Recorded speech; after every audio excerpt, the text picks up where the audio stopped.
este espacio de noticias, profesor de la Escuela de Gobierno del TEC de Monterrey. Los de adelante corren mucho, Carlos, y hoy hay noticias no muy halagüeñas por parte del Banco de México, que estima un crecimiento bastante modesto de la economía nacional. De acuerdo con lo que se dio a conocer, se recorta pues la expectativa original. La original iba de 1.6 a 2.8%, hoy se recorta a 2.2% en el mejor de los casos. Valdría la pena que comentaras esto y lo que presumió hoy por la mañana también el Banco de México respecto al incremento de las remesas que mandan los connacionales.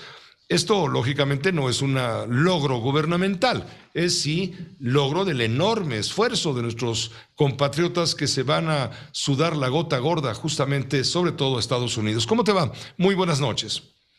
Muy buenas noches, Pepe. En efecto, vamos a empezar con lo segundo. Las remesas son una muestra del fracaso de México para retener y darles buen empleo a mexicanos y mexicanas que tienen que correr el riesgo muchas veces con la vida de irse a los Estados Unidos para poder mandar ese dinero. Y si lo mandan es porque saben que aquí las cosas están más difíciles que allá. El presidente, cuando era candidato, criticaba mucho y con razón tanto mexicano que tenía que ir a buscar afuera su modo de vida.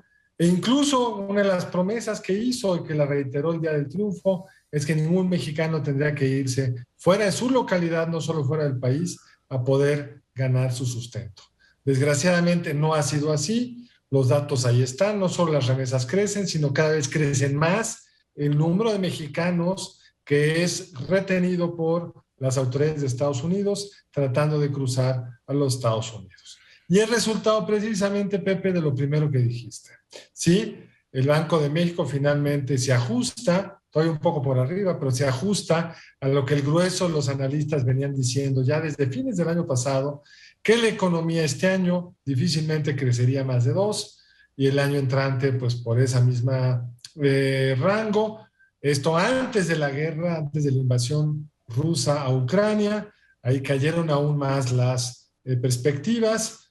Quizá el último trimestre fue un poco menos malo de lo esperado, pero los cálculos hoy, Pepe, arrojan que si todo sale como se pronostica, este sexenio, la economía habrá crecido alrededor de 2% en todo el sexenio, en los 6 años de administración del presidente López Obrador, cuando antes, con razón, decíamos que teníamos un crecimiento mediocre, porque crecíamos en promedio poquito por arriba del 2 cada año. Eso significa que el crecimiento promedio de México se habrá reducido a 1/6 de lo que teníamos antes. Es una tragedia, sin duda. Hay razones externas que lo explican, la pandemia, pero también sabemos, Pepe, que muchos países ya están por arriba del nivel de riqueza que generaban antes de la pandemia.